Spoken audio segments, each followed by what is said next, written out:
Hi friends, welcome to அன்புடன் Eknath YouTube channel. நம்ம சேனலை வெரி சப்ஸ்கிரைப் பண்ணிக்கங்க.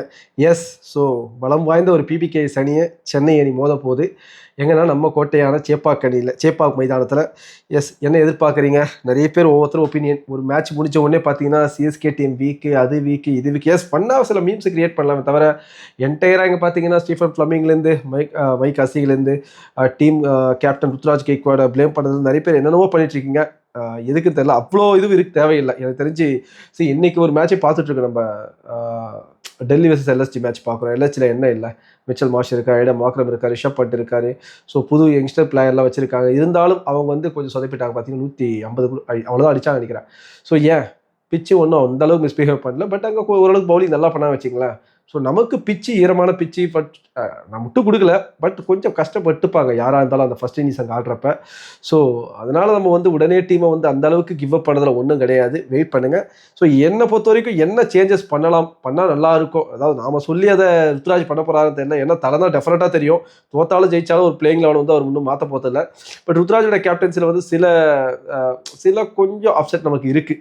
லாஸ்ட் டைமே பார்த்தோம். ஏன் ஆஃப் ஸ்பின்னர்ஸ் அவர் கொண்டு வர மாட்டாரு, இல்லை ஸ்பின்னர்ஸ் ஏன் கொண்டு வர மாட்டாரு அப்படின்ற மாதிரி நிறைய வந்து நமக்குள்ள ஒரு சில கேள்விகள் இருந்துச்சு. எஸ், என்ன பண்ணால் கொஞ்சம் ஓரளவுக்கு இதெல்லாம் பண்ணவே போதும். சிஎஸ்கே டெஃபினட்டாக நம்ம வந்து பிபிகேஸ் கூட ஜெயிக்கலாம் அப்படின்னு சொல்லிட்டு சில விஷயங்கள் நான் சொல்ல போகிறேன். ஸோ ஃபர்ஸ்ட் பார்க்க போகிறது பார்த்தீங்கன்னா எனக்கு தெரிஞ்சு ஸ்பின்னு தான். நம்ம ஊர்னாவே ஸ்பின்னு தான் ஃபஸ்ட்டு. நீங்கள் நினைக்கலாம் இல்லை ப்ரோ பழைய பிச்சு மாதிரி, அது அப்பாற்பட்ட கதை. பழைய பிச்சோ புது பிச்சோ என்னவோ ஃப்ளாட்டாக இருக்கோ என்னவோ, ஆனால் சேப்பாக்கு எனக்கு தெரிஞ்சு இன்னும் அடிஷவித் நூர் அகமத், ஒரு ராகுல் சாகர் கண்டிப்பாக உள்ளே வரணும். இல்லை ஸ்ரேயாஸ் கோபால், இந்த 2 பேரில் ஒருத்தர் உள்ளே கொண்டு வரணும். இதை டெஃபினட்டாக ருத்ராஜ் கெய்க்வாட் இவர் வந்து பண்ணி தான் ஆகணும். இதை நான் வந்து ஏன் சொல்கிறேன்னா, அங்கே வந்து 3 லெஃப்ட் ஹேண்டர் டாப் ஆர்டரில் இருக்காங்க. பிரியான் ஷாரியா இருக்கலாம், இல்லை கூப்பர் கார்னலே இருக்கலாம், இல்லை நேதர் வதேரா. ஃபஸ்ட்டு 5 பேரில் பிரபு சிம்ரன் அண்டு ஷேயஸ் தவிர இவங்க எல்லாமே பார்த்தீங்கன்னா சஷாந்த் சிங் வந்து அதுக்கடுத்து வர போகிறாரு. இவங்க 5 பேரில் இவங்க 3 பேர் வந்து பார்த்தீங்கன்னா லெஃப்ட் ஹேண்டர். ஸோ கண்டிப்பாக ராகுல் சாகர் மாதிரி ஒரு ஆள், இல்லை ஷேயஸ் கோபால் மாதிரி ஒரு ரைட் ஆர்ம் போடுறவங்க கண்டிப்பாக வேணும். ஸோ எஸ்பெஷலி எனக்கு தெரியும் நூர் அகமத் வந்து கண்டிப்பாக மிடில் ஆர்டரில் ஓரளவு கண்ட்ரோல் கொடுப்பாரு. அவங்க கூட சேர்ந்து கண்ட்ரோல் கொடுக்குறோன்னா இந்த ஸ்பின்னர்ஸ் வேணும். இந்த 2 பேரில் ஒருத்தர் வேணும் எனக்கு டெஃபினட்டாக. ஸோ ராகுல் சாகர் ஆர் ஷேயஸ் கோபால், உங்களோட ஒப்பீனியன் என்னன்னு சொல்லுங்கள். ஸோ அகைன் பார்த்தீங்கன்னா, ஸோ நாம் வந்து என்ன பண்ணலான்னா ஓப்பனிங் பார்ட்னர்ஷிப் இங்கே வந்து நிறைய பேர் சொல்கிறாங்க. அது உண்மைதான். இன்றைக்கி அபினவ் முகுந்த்லேருந்து நம்ம பத்ரிநாத்லேருந்து எல்லாமே என்ன சொல்லியிருக்காங்கன்னா சேம் ஒப்பீனியன் தான் போகிறேன். ஈவன் முத்துவே தான் சொல்லியிருக்காரு. நாம ஏன் ஆயுஷ் மாத்திரை ஓப்பன் பண்ணக்கூடாது, இதை நான் ஸ்டார்டிங்லேயே சொல்கிற பாயிண்ட். பட் அது எப்படி போக மாட்டாரு தான் எனக்கு தோணுது. டக்குன்னு மாற்ற மாட்டார். பட் இங்கே எல்லாரும் எதிர்பார்க்கக்கூடிய ஒரு சேஞ்ச் என்னென்னா, why can't you bring Urvil Patel over Ayush Mhatre அப்படின்னு சொல்கிறாங்க. இதுவும் பண்ண மாட்டாங்க தான், டெஃபினட்டாக பண்ண மாட்டாங்க. பட் நாம் மேத்யூ ஷாட்டுக்கு பதிலாக ஒரு யாரோ ஒரு எப்படி சொல்கிறது, இந்த இடத்துல கொஞ்சம் சேஞ்சஸ் பண்ணணும்னா எனக்கு தெரிஞ்சு உருள் பட்டேல் வரணும்னா நீங்கள் எய்தர் கார்த்திக் சர்மாவை உட்கார வைக்கணும். அந்த சேஞ்சஸ் தான் பண்ணால் அவர் பண்ணுவார். நீங்கள் கேட்கலாம் ஏன் ப்ரோ ஆயுஷ் மாத்திரை அப்படி பண்ண மாட்டாங்க. ஆயுஷ் மாத்திரையை கண்டிப்பாக போவாங்க. ஒரு மேட்ச்சில் அவர் உட்கார வச்சு அவர் அப்செட் ஆக மாட்டாங்க. ஸோ கார்த்திக் சர்மா உட்கார வச்சு தான் நீங்கள் உருள் பட்டேல் கொண்டு வரணும். தட்டு உருள் பட்டேலை 1 டவுன் கொண்டு வரணும். ஸோ இதுக்கெல்லாம் வாய்ப்பு இருக்கணும். பட் அது நடக்காது. இருந்தாலும் என்னுடைய ஒப்பீனியன் இது.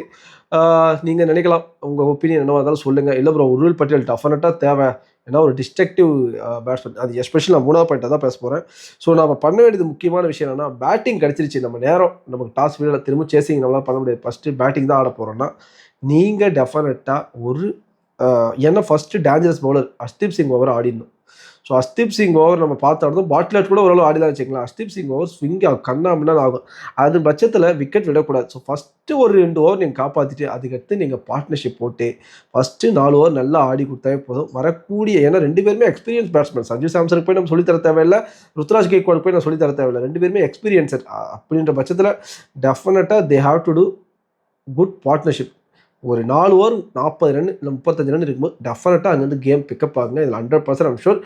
ஸோ அதுக்கு தான் சொன்னேன், நீங்கள் ஆயுஷ் மாத்திரை ஓப்பனாக இருக்கும்போது கண்டிப்பாக இந்த 4 ஓவருக்கு 50 கூட நான் எக்ஸ்பெக்ட் பண்ணுவேன். ஏன்னா கண்ணா பின்னான்னு பேட்டர் சுற்றுவார், பார்த்துக்கலாம்னு சொல்லிட்டு எனக்கு தோணும். பார்த்துக்கலாம் எப்படி பண்ண போகிறாங்கன்னு தெரியல.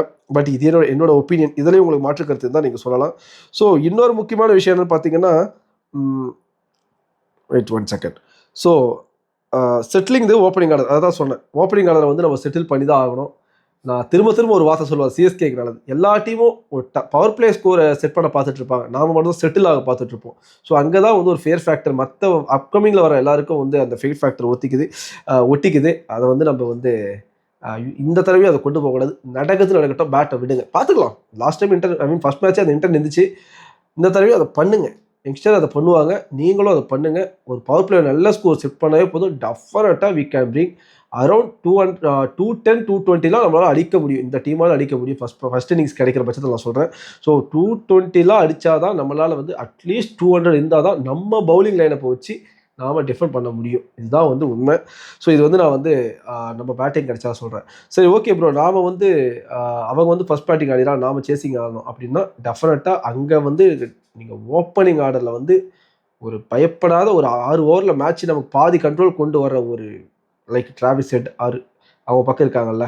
So Travis head, Abhishek Sharma, so அந்த மாதிரி இஷான் கிஷன் மாதிரி நம்ம சன்ரைஸில் இருக்கிற மாதிரி ஏதாவது ஒரு பிளேயர் உள்ளே டான்ஸ் ஆடினாவே போதும். டான்ஸ்னால் விட்டு தட்டு கட்டு டெஃபினட்டாக நம்மளால் ஒரு பாதி டார்கெட் 200 கொடுத்தாலுமே 6 ஓவரில் 80-70 என்ன பண்ண முடியும்? அந்த ஆப்போனன்ட் டீம் சரண்டர் ஆகிடுவாங்க. அதை பண்ணணும். இதை நான் எதிர்பார்க்குறேன் இந்த தடவை. பட் பண்ண மாட்டாங்கிறதாங்க என்னோட ஒரு 90% என்னோட மைண்டில் ஓடுறது. நம்ம என்ன சொன்னாலும் அங்கே அது மாற்றம் நடக்காதுன்னு சொல்லிட்டு நான் சொல்கிறேன்.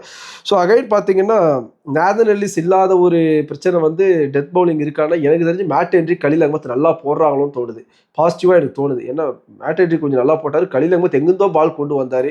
ஸோ அதனால் டெத் பவுலிங் என்னை பொறுத்த வரைக்கும் எப்போயும் நான் ஒரி பண்ணல. நாம் எல்லாம் ஒரி பண்ணது அது. என்னை பொறுத்த வரைக்கும் ராகுல் சாகர் இல்லை ஷேயஸ் கோப்பல் மாதிரி ஒரு பேட்ஸ்மேனை ஒரு பவுலரை ஒரு ஆஃப் ஸ்பின்னரை உள்ளே கொண்டு வந்தீங்கன்னா டெஃபினட்டாக டான்ஸ் ஆட வைக்கலாம் பஞ்சாப்பை, மிடில் ஓவர்ஸில் எஸ்பெஷலி. ஏன்னா யாராவது பவர் பிளேவில் அடிக்க போகிறாங்க. ஸோ பவர் பிளேவில் இன்ஸ்விங் பண்ணி விக்கெட் எடுக்குன்னா டெஃபினட்டாக மேட் ஹென்றி அதை தாண்டி கலீல் அகமத்தாலும் முடியும். ஸோ அன்ஷுல் கம்போஸ் ஓரளவுக்கு கண்ட்ரோல் கொடுப்பாரு. லாஸ்ட் டைம் ஃபர்ஸ்ட் மேட்ச்லேயே ஓரளவுக்கு அவர் விக்கெட் எடுக்கிற எபிலிட்டி இருக்குது. ஸோ கொஞ்சம் லீக் பண்ணாலும் அவரும் கண்ட்ரோல் எடுப்பாருன்றது என்னோட நம்பிக்கை இந்த பிச்சில். ஸோ இதுதான் நான் எதிர்பார்க்குறது. அண்ட் ப்ராபபிள் 11 பார்த்தீங்கன்னா எனக்கு தெரிஞ்சு ப்ராபபிள் 11 இல்லை சேம் 11 தான். ஒரே ஒரு சேஞ்ச் கொண்டு வந்தால் என்ன கொண்டு வருவாங்கன்னா ஆயுஷ் மாத்ரேக்கு பதிலாக உருவில் பட்டேல் கொண்டு வருவாங்க. பட் அதுவும் 90% சான்ஸ் இருக்கான்னா இல்லை. மேத்யூ ஷாட்டுக்கு பதிலாக எனக்கு தெரிஞ்சு நீங்கள் ஒரு இந்தியன் ஸ்பின்னர் கொண்டு வரலனாலும் நீங்கள் அட்லீஸ்ட் அவர் லெஃப்ட் ஆம் தான், வேறு வழி இல்லை, அகில் ஹசனாவது உள்ளே கொண்டு வாங்கன்னு தான் நான் எதிர்பார்ப்பேன். என்னோட எதிர்பார்ப்பு தான். ஸோ அப்படி இல்லையா நீங்கள் ஜேபி ஓட்டருக்கு பதிலாக போகலாம். பட் அங்கே ஒரு தூபையை கொடுத்து கவர் பண்ண முடியுமா? அதுவும் நல்லா இருக்காது. ஸோ அந்த மாதிரி ஒரு சிக்கலில் மாட்டிருக்கும். ஸோ இந்த பக்கம் பிளேயிங் 11 பார்த்தாவே தெரியும். பிரியான் ஷாரியா, பிரபலம் சிங், ஷேயர் சையர், நேதல் வதேரா, மார்கஸ் ஸ்டைனிஸ், ஷஷாங்க் சிங், அஷ்மதுல்லா ஓசாய், மோகன் Johnson, Arshdeep Singh, Xavier பாட்லெட். So எல்லாருக்குமே தெரிஞ்ச விஷயம் யுஸ்வேந்தர் சாகர் உள்ள இருக்க போகிறாரு. அண்ட் முக்கியமான விஷயம் நான் என்ன இந்த மேட்ச்சில் நான் ஒரு விஷயம் நான் புரிஞ்சிக்க போகிறேன்னு பார்த்தீங்கன்னா, நாம் அடுத்தடுத்த மேட்ச் ஜெயிக்கணும் இல்லை நம்ம ஃபேன்ஸோட மைண்ட் செட்டை தக்க வச்சுக்கிறோன்னா சிஎஸ்கே அப்படியே ஃபர்ஸ்ட் மேட்சை மறந்துட்டு ஒரு ட்ரமாட்டிக் மைண்ட் செட்டோட வரணும், மாறி வரணும். ஏன்னா சேப்பாக்கில் தலைவர் ப்ராக்டிஸ் பண்ணிட்டு இருக்காரு. ஸோ அதை வச்சு நிறைய வீடியோலாம் வருது. அவர் ஆட போகிறாரு, ஆட மாட்டார். ஸோ அதில் அப்படி ஆடினாதான் அவர் சீக்கிரம் உள்ளே வர முடியறதுக்காக அவர் ப்ராக்டிஸ் பண்ணிட்டு இருக்க தவிர மேட்சுக்குள்ளே வரதுக்காக இல்லை. அண்ட் அகைன் டிவால் பிராவிஸும் மேட்ச்சில் இல்லை. ஆர்சிபி கூட ஆடலாம், அதுவே கொஞ்சம் டஃப்பாக தான் இருக்குது. ஸோ அப்படி தான் நியூஸ் வருது.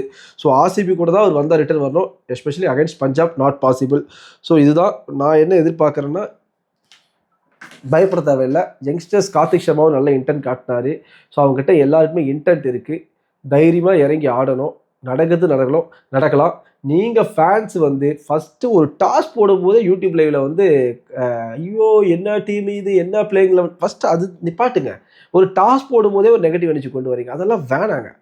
டீமை இப்போ தான் புது டீம், நம்ம கம்பீர் கூட தான் சந்தேகப்பட்டோம். டிரான்சிஷன் டீம் சொல்லிட்டு அவர் சொல்கிறப்ப நான் கூட தான் சிரித்தேன்.